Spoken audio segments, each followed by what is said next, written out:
Pierre-Yves Bournazel, bonjour. Bonjour Christophe Barbier. Vous êtes donc candidat dans la 18e circonscription de Paris. Vous êtes aussi, on va en parler, un des responsables principaux du mouvement Horizon, le mouvement d'Édouard Philippe. Dans votre circonscription, qu'est-ce qui a changé depuis 2 ans ?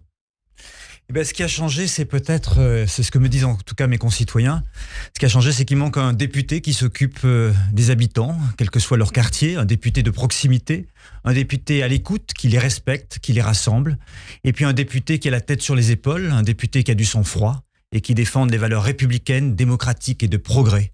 Il n'y a pas de fatalité à laisser l'extrême droite l'emporter en France, il n'y a pas de fatalité à ce que des députés LFistes, qui sont des carburants pour l'extrême droite, continue de porter la voix de nos circonscriptions et la voix au Parlement. Donc moi, je suis pour une France apaisée, je suis pour un Parlement apaisé, et pour ça, il faut des hommes et des femmes qui défendent vraiment ces valeurs démocratiques et républicaines, des hommes et des femmes qui se battent sur l'essentiel et qui tiennent bon dans la tempête au moment où les bascules sont possibles. Aymeric Caron, l'a entendu, a été l'un des plus virulents depuis 7 mois contre Israël. Est-ce que c'est important ? Est-ce que ça joue ? Est-ce que les gens en parlent ?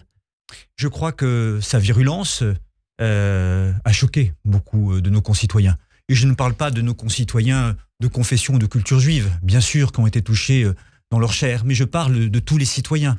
Quand on aime son pays, quand on se fait une certaine idée de la République et de la démocratie, on doit rassembler, on ne doit pas essentialiser, on ne doit pas pointer du doigt telle ou telle catégorie de population. Et je crois que c'est important aujourd'hui d'avoir un apaisement dans notre débat public et beaucoup de respect pour nos concitoyens, quelle que soit leur culture, leur confession. Et je crains qu'un certain nombre de LFistes, un certain nombre d'extrémistes, mais c'est vrai aussi du côté de l'extrême droite, montent les Français les uns contre les autres. C'est très dangereux, ne laissons pas faire. On l'a vu depuis 2 ans à l'Assemblée nationale, l'attitude des LFI a choqué beaucoup de gens. Mais est-ce que tout ça n'est pas noyé, dilué aujourd'hui dans l'effet Front Populaire ? Eh bien écoutez, non. Parce que je reçois le soutien de nombreux habitants, mais aussi de nombreux responsables issus de la gauche républicaine, social-démocrate, parce qu'ils n'acceptent pas cette dérive. L'ancien député socialiste de cette circonscription, par exemple Christophe Caresche, m'a apporté son soutien.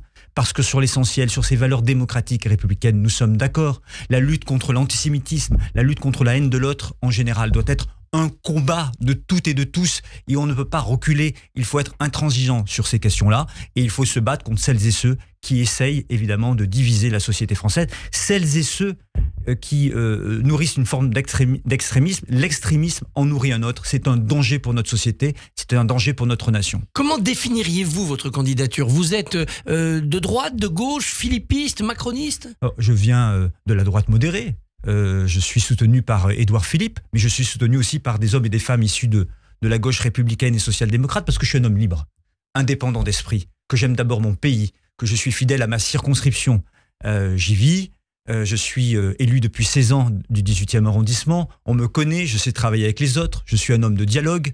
Je crois que c'est important d'amener aussi une voix apaisée. Pour une France apaisée et un Parlement apaisé, on ne peut pas être dans le clivage et dans le conflit permanent. Si on veut un cap pour son pays, si on veut une France qui avance et si on veut des Français réconciliés. Moi, je suis pour la concorde nationale, pas pour la division permanente, pour la haine et l'exclusion des autres. C'est un jeu extrêmement dangereux. Soyons très fermes sur nos principes républicains et démocratiques. Je veux les défendre dans cette campagne. Je veux les défendre auprès des habitants de ma circonscription. Je veux défendre cela à l'Assemblée nationale demain avec beaucoup de force et de détermination. De quoi vous parlent-ils les électeurs sur le terrain ? De la sécurité, de l'immigration, du logement, de la santé ? Qu'est-ce qui domine dans cette campagne ? Beaucoup de choses. D'abord, il y a beaucoup d'inquiétudes. Et je respecte les inquiétudes de nos concitoyens, beaucoup d'inquiétudes. La dissolution a été rapide, parfois incomprise.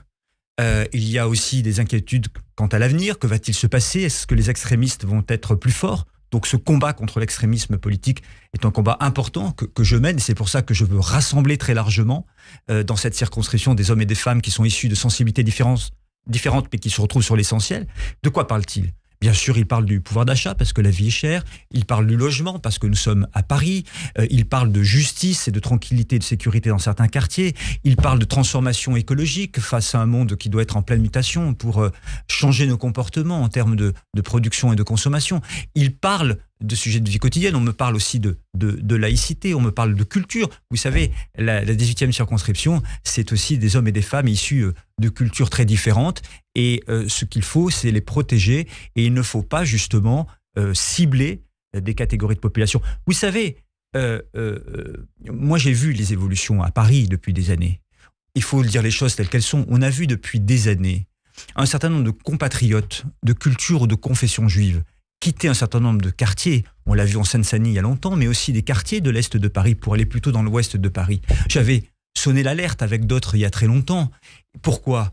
Eh bien, parce que, évidemment, il y a de l'antisémitisme. Et cet antisémitisme doit être combattu. C'est un combat profondément républicain.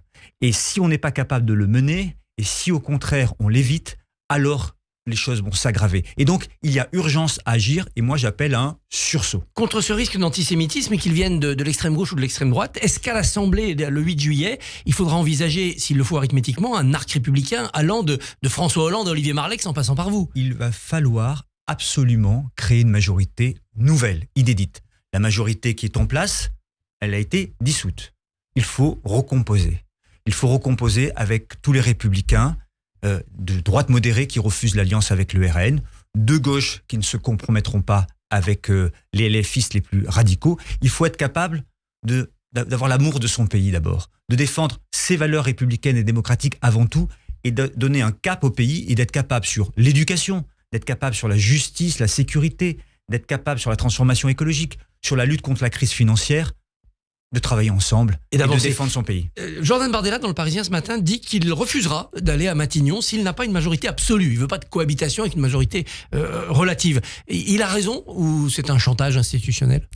Écoutez, c'est sa position politique. Moi, ce que je dis aux Français, c'est qu'il ne faut ni majorité RN, ni majorité avec des LFistes dominants. Il faut une majorité d'hommes et de femmes engagés pour la défense des valeurs de la République, capables sur des sujets majeurs comme l'éducation, comme notre sécurité, comme la justice, comme notre défense nationale, comme la transformation écologique ou comme la gestion financière, qui est quand même une priorité, eh bien, ils sont capables de travailler ensemble. Ne vous trompez pas, regardez au-delà des étiquettes les hommes et les femmes de qualité capables de trouver une forme de compromis, de rassemblement au service du pays. Ne jouez pas l'extrémisme parce que vous le regretterez. Notre pays est à un tournant majeur. Il y a encore le temps du sursaut.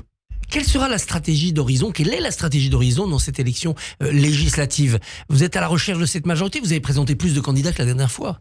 Oui, et Édouard Philippe l'a très bien dit depuis le début. Il faut construire une majorité nouvelle. C'est donc un état d'esprit qu'il faut avoir. Nous avons cet état d'esprit de travailler avec les autres, de pouvoir tendre la main à des républicains qui ne cèdent pas aux sirènes du RN, de travailler avec des sociodémocrates qui ne cèdent pas aux LFistes, de travailler avec des gens du bloc central, bien sûr, de travailler avec des gens qui vraiment sont dans cette culture, au fond, d'une coalition, d'un rassemblement large au service du pays. De créer quelque chose de nouveau parce que les temps sont difficiles, ils sont incertains, ils peuvent être dangereux, toutes les bascules sont possibles, il faut se réveiller et il faut agir. Ça chamboule tout, cette dissolution. Est-ce que la stratégie présidentielle d'Édouard Philippe doit en être bousculée ? Est-ce qu'il doit changer de stature ? Je crois que la dimension d'Édouard Philippe doit nous rassurer. La dimension d'un homme d'État qui voit loin, qui est très solide, qui est capable de dire la vérité aux Français, qui est capable de montrer un chemin, qui a une stratégie pour la France. Et en ce moment, on voit au travers de son émancipation qu'il est une boussole pour beaucoup de Français qui sont perdus aujourd'hui. Ça chamboule aussi le calendrier pour la municipale à Paris. Rachida Dati n'est plus ministre, son calcul est tombé à l'eau. Emmanuel Grégoire veut être député. Vous en tenez compte, vous vous projetez sur cette élection parisienne ? L'élection parisienne, elle est importante, mais aujourd'hui, nous avons 12 jours pour convaincre, pour appeler un sursaut dans toutes les circonscriptions de France. Ne laissez pas les extrémistes l'emporter. Ne laissez pas les LFistes, ne laissez pas le Rassemblement national diviser les Français. Trouvons les voies de la concorde. Soyons capables de construire demain au Parlement une coalition de projets au service de la France. Je suis persuadé que c'est possible. C'est difficile. C'est un combat difficile, je le sais. C'est un combat très très dur. Mais c'est encore possible. Une campagne, c'est fait pour être menée et une campagne, c'est fait pour être gagnée. Le RN se veut rassurant. Il commence déjà à retirer certaines réformes, à en étaler d'autres. Le RN fait-il encore peur ? Oui, mais on ne comprend plus rien au RN. Parce que Madame Le Pen, il y a encore quelques années, elle était pour la sortie de l'Europe, elle était pour la sortie de l'euro, elle était pour une espèce d'écu qu'on ne comprenait pas. On est menacé par une crise financière. Tout cela n'est pas sérieux sur le programme économique qui sont en train en 2 jours de tout chambouler, de tout changer. On ne comprend plus rien. Pour tenir bon et pour tenir le cap, il faut quand même avoir une boussole. Il faut avoir des hommes et des femmes solides sur des convictions, capables de diriger la nation. Pardonnez-moi de le dire, mais être Premier ministre, ça ne s'improvise pas. Quand on n'a jamais dirigé, comme M. Bardella, une collectivité locale ou même une association, on n'est pas le plus dimensionné pour être Premier ministre dans une période de tempête.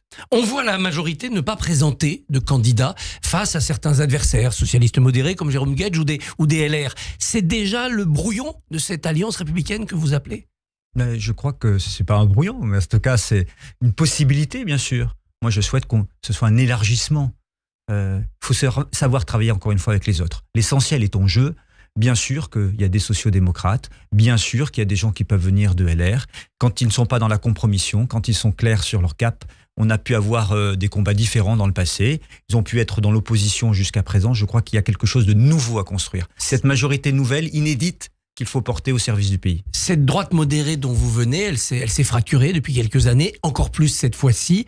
Est-ce que vous avez été satisfait de l'attitude des LR classiques par rapport à la fronde Ciotti ? J'ai des différences avec les LR, mais je salue la dignité des Gérard Larcher, des Xavier Bertrand, des Valérie Pécresse qui n'ont pas cédé aux sirènes et qui ont tenu bon. Oui, ce sont des républicains responsables et respectables. Mais derrière les responsables, il y a les électeurs. Et on voit bien qu'aujourd'hui, une partie des électeurs se dit, et c'est un argument difficile à contrer, le RN, on les a pas essayés. On a essayé tout le monde, sauf eux, c'est leur tour. Eh bien, on n'est pas obligé d'essayer ce qui ne marche pas et on n'est pas obligé d'essayer ce qui peut nous entraîner vers le pire. C'est vrai pour le RN, c'est vrai pour les LFistes. Il faut garder un cap et rester solide sur l'essentiel. Il faut se rappeler les leçons de l'histoire, ce que nous ont enseigné un certain nombre de nos grands dirigeants. Je pense notamment à Jacques Chirac en 2002 qui nous avait dit « Ne composez jamais, jamais avec l'extrémisme. Ne composons jamais avec l'extrémisme. Les temps sont durs, il y a des colères, il y a des crispations, il y a des inquiétudes. Elles sont légitimes, à nous d'y répondre avec une éthique de vérité et avec l'esprit combatif. » Un mot sur les Jeux Olympiques. Est-ce que l'arrivée d'un pouvoir RN dans 3 semaines, ça pourrait compromettre les Jeux avec des grèves, des délégations qui ne viendraient pas, des troubles ? J'ai dit tout à l'heure qu'un extrémisme en nourrissait un autre. Il est clair que plus un extrémisme progresse, plus l'autre progresse. Et c'est très dangereux. Vous savez, je pense que, par exemple, un certain nombre de déclarations, de comportements de députés LFistes est un carburant pour le RN. Eh bien moi, je veux lutter contre ça. Je veux qu'on amène une solution. C'est ce que je fais modestement mais résolument dans ma circonscription. C'est le combat qu'on doit mener dans toute la nation. Est-ce que sur le terrain, l'effet Bournazel-Philippe est plus fort que l'effet Macron ? Il lui est un peu négatif, on l'entend. En tout cas, moi je suis candidat, je suis un homme libre, soutenu par Édouard Philippe, soutenu par des hommes et des femmes venus de la gauche aussi, républicaine, social-démocrate. L'enjeu dans cette circonscription, c'est de savoir si on reconduit M. Caron, député sortant LFiste, ou si on fait confiance à un élu de terrain, rassembleur, et qui gardera le cap. Merci. Pour l'essentiel. Et bonne journée. Merci à vous.